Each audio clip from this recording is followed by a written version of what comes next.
नमस्कार, बहुत स्वागत है आपका एमपी सीजी सुपरफास्ट 100 खबरों के साथ मैं हूं रीनू।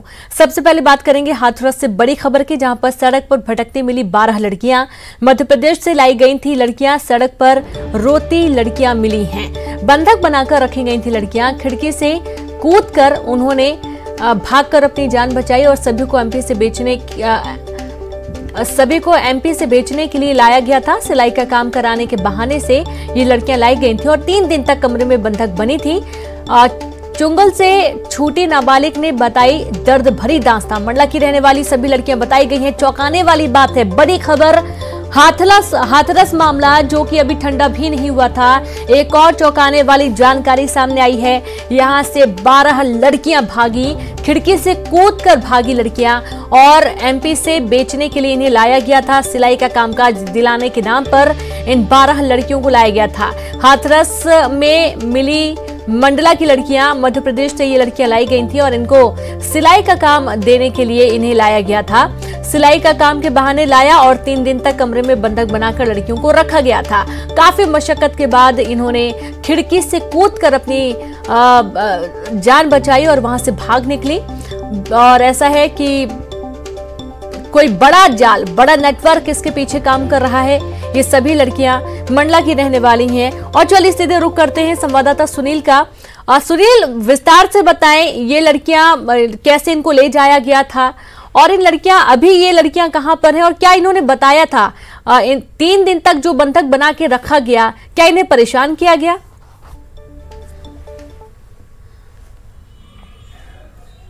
जिस तरह से पूरा मामला सामने आया, इसमें एक बात मुख्य इसमें सामने आई है कि एक आदमी इनको जो है गांव जनपद मंडला से इनको लेकर निकला था दिल्ली के लिए। वहां इनको रोजगार के नाम पर इनको लेकर निकला था कि इनको सिलाई कढ़ाई का काम सिखाया जाएगा। उसके बाद से लगातार इनको एक जगह, एक कमरे में 12 लड़कियों को रखा गया था, जहां से इनको जब ये पता चला कि हमारे साथ कुछ गलत हो सकता है, हमको बेचा जा रहा है, उसके बाद से 12 लड़कियां वहां से उस कमरे की खिड़की तोड़कर वहां से फरार हुई है। एक लड़की देर रात को मिली है। लगातार 3 दिनों से शहर में भटक रही थी, भूखी प्यासी रोती बिलखती।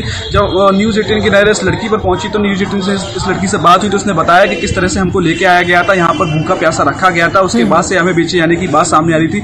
जैसे ही हमको ये बात पता चली, उसके बाद हम कमरे का खिड़की तोड़कर वहां से भागे हैं। अभी फिलहाल पुलिस उस लड़की से पूछताछ कर रही है। एक लड़की जो मिली है, उसके अलावा 11 लड़कियों की तलाश जनपद हाथरस पुलिस कर रही है। ये बड़ा ही मामला सामने आया है। ये पूरा मामला ह्यूमन ट्रैफिकिंग से भी जोड़ा जा रहा है। रीनू जी बिल्कुल, ये बहुत चौंकाने वाली बात है वाकई में सुनील। और जैसा कि एक लड़की अभी मिली है, बाकी अन्य लड़कियों की कोई जानकारी मिल पाई है या किस तरीके से अब पुलिस उनको ढूंढने की कोशिश कर रही है? देखिए, ये जो सभी 12 लड़कियां थी, इनके पास मोबाइल फोन नहीं था। इन सब लड़कियों के पास किसी के भी पास फोन नहीं था। लड़कियां अपनी अपनी जान बचाकर, जब उनको पता चला कि इस तरह से हमारे साथ घटना होने वाली है, तो सभी लड़कियां अपनी जान बचाकर वहां से निकल गई। कोई किधर चली गई, कोई किधर चली गई। इधर पुलिस को बाकी 11 लड़कियों की कोई जानकारी नहीं है। जो एक लड़की मिली है, वो उसने बताया है कि हमको लेके आया था सिलाई कढ़ाई के लिए नाम पर, और हमें भूखा रखा गया और हमें बेचे जाने की भी बात सामने आ रही थी। उसके बाद से अपनी जान बचा के भागी। लगातार 3 दिनों से ये पूरे क्षेत्र में भटक रही थी और किसी की भी नजर इसके ऊपर नहीं गई। जहां प्रदेश में लगातार दावा किया जा रहा है कि महिलाओं की सुरक्षा के लिए प्रदेश पुलिस पुख्ता इंतजाम कर रही है, उसके बाद भी लगातार ये ऐसे मामले निकल कर आने की सवालिया निशान उत्तर प्रदेश की पुलिस पर खड़ा करते हैं। रीनू जी, सुनील, तकरीबन कितनी उम्र है इस लड़की की और इसके बताए अनुसार जो अन्य लड़कियां हैं उनकी उम्र कितनी है? क्या ये बालिग हैं, नाबालिग हैं? और दूसरी बात ये भी है कि जो आरोपी हैं, क्या उनको ये पहचानती है? देखिए, जिस तरह से हमने जब बच्ची से बात की तो बहुत घबराई हुई थी, रो रही थी। इसने बताया, रोते रोते हमको बताया कि ये नाबालिग है बच्ची। सारी बच्चियां लगभग नाबालिग ही बताई जा रही हैं और जो इनको लड़के लेके आए थे उन्होंने पूरी तरह से अपना चेहरा ढक रखा था। ये उनकी शिनाख्त नहीं कर पा रही है। हालांकि पुलिस अभी पूरी मामले में बातचीत कर रही है बच्ची से। उसके परिवारीजनों से संपर्क किया जा रहा है। आगे जो भी इसमें तथ्य सामने निकल कर आएंगे उसके हिसाब से जनपद हाथरस पुलिस पूरे मामले में कार्रवाई करेगी। जी सुमित, एक बात और जानने की है, ये 12 लड़कियां इकट्ठा कैसे हो गई हैं? क्या कोई ऐड निकाला गया था?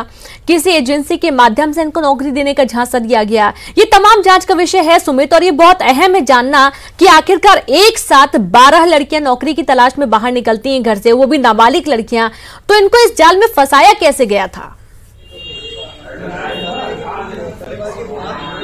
देखिए, इसमें एक बात अहम है, एक बात जो उसमें सामने आ रही है, ये पूरा एक रैकेट काम करता है। जिस तरह से गांव में जाता है, वहां लड़कियों के परिजनों से कहता है कि हम आपकी बच्ची को एक काम सिखाएंगे, कढ़ाई का, सिलाई का काम सिखाएंगे, इनको रोजगार उपलब्ध कराएंगे, इनकी नौकरी लग जाएगी, इनका भविष्य उज्जवल हो जाएगा। उसको बाद जब जिस तरह से कुछ परिवारजन जो उनकी बातों में आकर जो अपनी बच्चियों को उनके साथ भेजने के लिए तैयार हो जाते हैं, उसके बाद से लगातार ये रैकेट पूरी तरह से पूरे देश में काम कर रहा है। मध्य प्रदेश में अकेला कोई ऐसा मामला नहीं है, ये पूरे देश में ऐसा रैकेट काम कर रहा है। और उनको यहाँ से दिल्ली लेके जाने की बात थी, मध्य प्रदेश से सीधे दिल्ली ले जाया जा रहा था, लेकिन उसके बाद बीच में इनको कमरे में रखा गया, लगातार 3 दिन तक भूखा प्यासा रखा गया। ये पूरा एक रैकेट है, पूरा ह्यूमन ट्रैफिकिंग का एक पूरा मामला है। किस तरह से लड़कियों को लाते हैं, अलग अलग जगहों पर ले जाकर बंधक बनाकर उनको रखते हैं, मारते हैं, पीटते हैं, भूखा प्यासा रखते हैं और धीरे धीरे करके एक एक लड़की को वहां से बेचा जाता है। ये बहुत बड़ा एक रैकेट है। इसके ऊपर खुलासा होना एक अहम बात है। इस पूरे मामले में देखते हैं कि पुलिस आगे क्या कार्रवाई करती है, किन किन पहलुओं पर हाथरस पुलिस इसमें काम करती है। बड़ा मामला कल देर रात को सामने आया है, उसके बाद से लगातार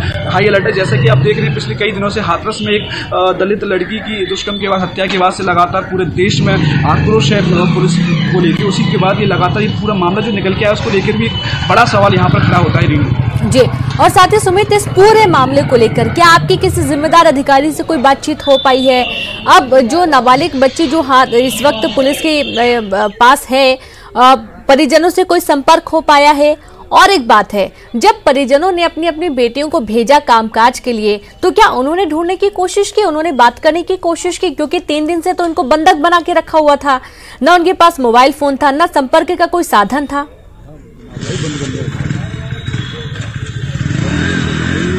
जिस तरह से लड़की जब जनपद हाथरस पुलिस को मिली है, तो पुलिस के आला अधिकारी इस पूरे मामले में छानबीन कर रहे हैं। लड़की का नंबर, लड़की के परिवारजनों का नंबर उनके द्वारा लिया गया है। उसके बाद लगातार परिवारजनों से इस पूरे मामले में बात की जा रही है। जैसे कि हमारी इस पूरे मामले में जनपद हाथरस के एसपी विनीत जायसवाल से बात हुई। उनका साफ तौर से कहना है कि ये पिछले कई दिनों से, 1 हफ्ते पहले ये लड़कियों को लेकर निकला था 2-3 आदमी, और इनको दिल्ली ले जाने की बात सामने आ रही थी। उन्होंने बीच में इनको कहीं रोका था। ये वहां से जैसे ही इसको पता चला बच्चियों को कि उनको बेचे जाने की बात आ रही है, तो ये बच्चियां वहां से अब भागी हैं। लगातार 3 दिन से पैदल चलने की बात एसपी हाथरस ने खुद इस पूरे मामले में पुष्ट की है। उसके बाद से लगातार इस पूरे मामले में एसपी का कहना है कि हम इसमें जांच करा रहे हैं, परिवारजनों से बात करें। बाकी लड़कियों को भी ढूंढा जा रहा है और लड़की की उम्र लगभग 17 साल है, नाबालिग है लड़की। बाकी लड़कियों की भी इसमें जांच की जा रही है, उनको ढूंढा जा रहा है। पूरी तरह से इसमें टीम लगा दी गई है। उसके बाद से लगातार पुलिस हाई अलर्ट पे है। चलिए, बहुत शुक्रिया आपका सुमित। लगातार नजर बना के रखें, आगे भी आपसे जानकारी हम लेंगे। तो 12 लड़कियां, अभी 11 लड़की लापता, एक लड़की है जो कि अभी न्यूज़ 18 के कैमरे में कैद हुई। पुलिस को सूचना दी गई और अभी पुलिस इस पूरे मामले की जांच में है और बाकी अन्य 11 लड़कियों की तलाश में जुटी हुई हैं। ज्यादातर लड़कियां नाबालिग बताई गई हैं। जो बच्ची आई है सामने, वो 17 साल की है और परिजनों से अभी तक कोई संपर्क नहीं हुआ है। कौन सा स्टेट पड़ता है? मंडला जिला। राज्य कौन सा है? मध्य प्रदेश। मध्य प्रदेश। तो यहाँ हाथरस में कैसे आ गई आप? हमको लाए हैं यहाँ पे। कौन लाया? हमको नाम मालूम नहीं है, हम बोले तो चेहरा बांध लिए थे। अच्छा, किस चीज क्यों लाए थे? यहाँ पे कपड़ा सिलना मशीन सीखना, इसका के लाए थे। अच्छा, फिर क्या कराते थे यहाँ पे? ला के कमरा में बंद कर दिए हम लोग, खिड़की से कूद के। कितनी लड़कियाँ थी? 12। तो किस जगह कोई पता है आपको? नहीं, हम लोग पहली बार आए हैं। वहाँ से हम लोग को पता चल गया कि यहाँ ला के धान दिए बेच रहे हैं। खबर सागर से, जहां पर आईपीएल का सट्टा लगाते हुए 4 लोग पकड़ाए गए हैं। 4 आरोपियों में 2 आरोपी सगे भाई हैं, एक आरोपी सरकारी कर्मचारी भी बताया गया है। आरोपियों से 63,09,000 रुपए की जब्ती हुई है। एक टीवी, 7 मोबाइल, एक रिवॉल्वर और एक कट्टा, 2 कारतूस बरामद किए गए। सट्टा और आर्म्स एक्ट के तहत कार्रवाई कोतवाली थाना क्षेत्र के भीतर बाजार का पूरा मामला है। कोतवाली मामले की जांच में जुटी हुई है। तो आईपीएल पर सट्टा लगाते 4 आरोपियों को गिरफ्तार किया गया है। 4 आरोपी अभी रक्षा में है। 63,09,000 रुपए से जब्त किया गया है और संवाददाता रचित दुबे जुड़ गए हैं। रचित, किस तरीके से इस पूरी कार्रवाई को अंजाम दिया गया? अगर बताएं तो कोतवाली थाना क्षेत्र वासी इलाके में शनिवार की देर रात कोतवाली पुलिस ने में एक मकान में आईपीएल मैच के लिए चल रहे 4 लोगों को पुलिस ने अपनी अभिरक्षा में लिया, जिसमें 2 लोगों के पास तो कुछ नहीं मिला, लेकिन 2 जो आरोपी हैं दोनों सगे भाई हैं। दोनों के पास से 63,09,000 रुपए, 4 मोबाइल, 1 कारतूस और एक कट्टा भी बरामद हुआ है। ये जिले की अभी तक की अगर देखा जाए तो सबसे बड़ी पुलिस की आईपीएल को लेकर कार्रवाई की गई है। जी बिल्कुल, शुक्रिया आपका जानकारी के लिए रचित। तो ये पूरी कार्रवाई की गई। सट्टा खेलते 4 लोग पकड़ाए गए हैं। 63,09,000 रुपए इनसे जब्त किया गया है। खबर शिवपुरी से, जहां पर खुद के बिकने के बयान पर सुरेश राठखेड़ा की सफाई।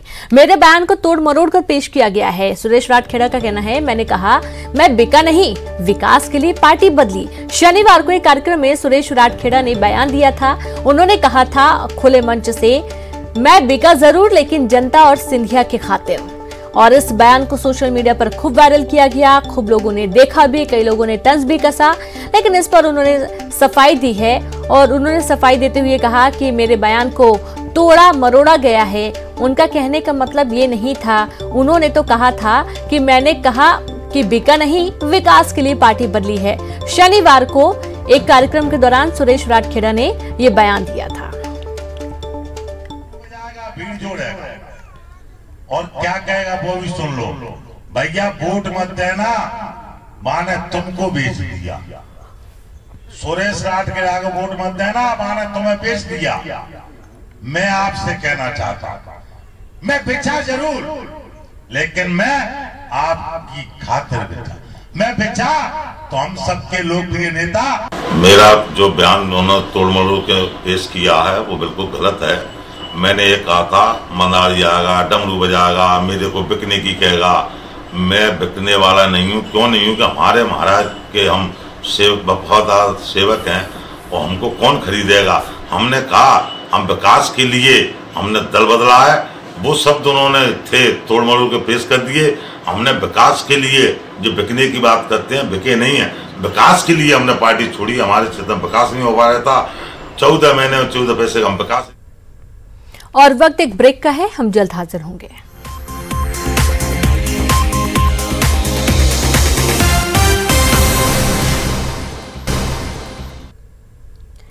ब्रेक के बाद एक बार फिर से आप सभी का स्वागत है। खबर इंदौर से, जहां निगम के 3 कर्मचारी सस्पेंड किए गए हैं। सीएम के कार्यक्रम को लेकर कार्रवाई की गई है। निगम आयुक्त सहित 3 सस्पेंड किए गए हैं।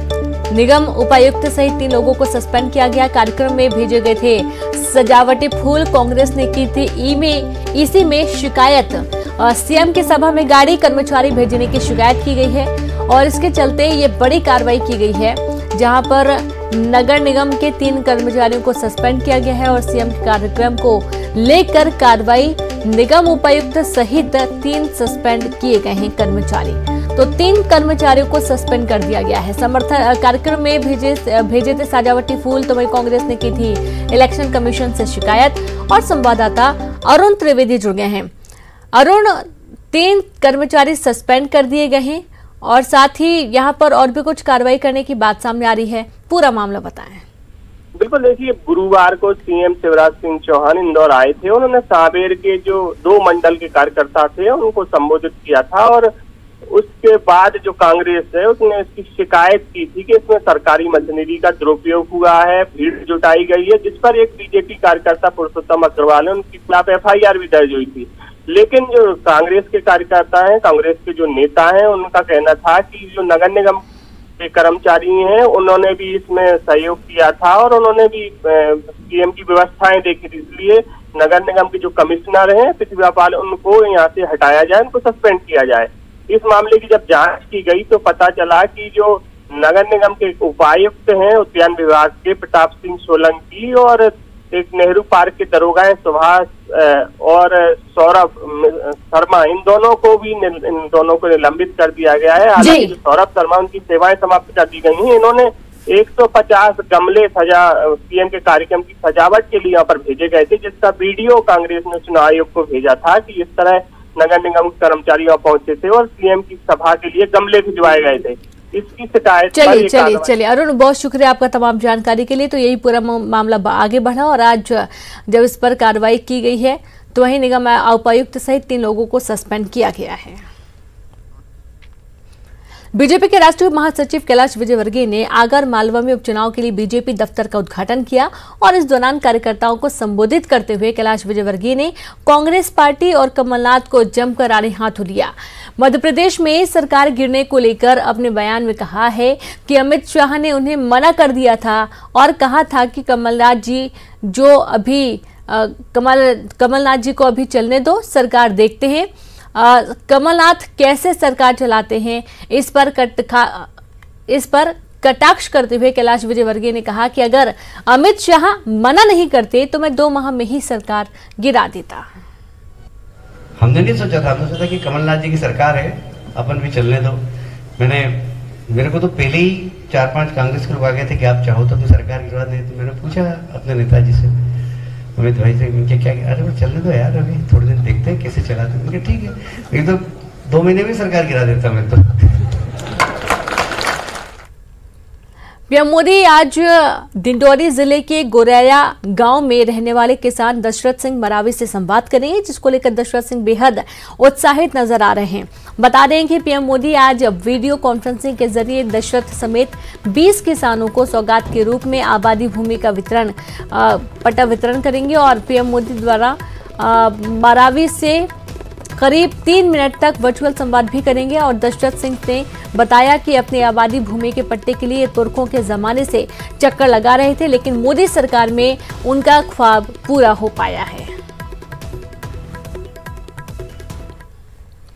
आज मुख्यमंत्री भूपेश बघेल की मासिक रेडियो वार्ता लोकवाणी के जरिए होनी है। 11वीं कड़ी का प्रसारण होगा और इस बार का थीम होगा नवा छत्तीसगढ़ हमर विकास मोर कहानी, जिसमें सीएम राज्य गठन के 20 साल और सरकार के 2.25 साल के कार्यकाल को लेकर खास तौर पर चर्चा करेंगे। तो सुबह 10:30 बजे से 11 बजे तक रेडियो और टीवी पर लोकवाणी का प्रसारण किया जाएगा।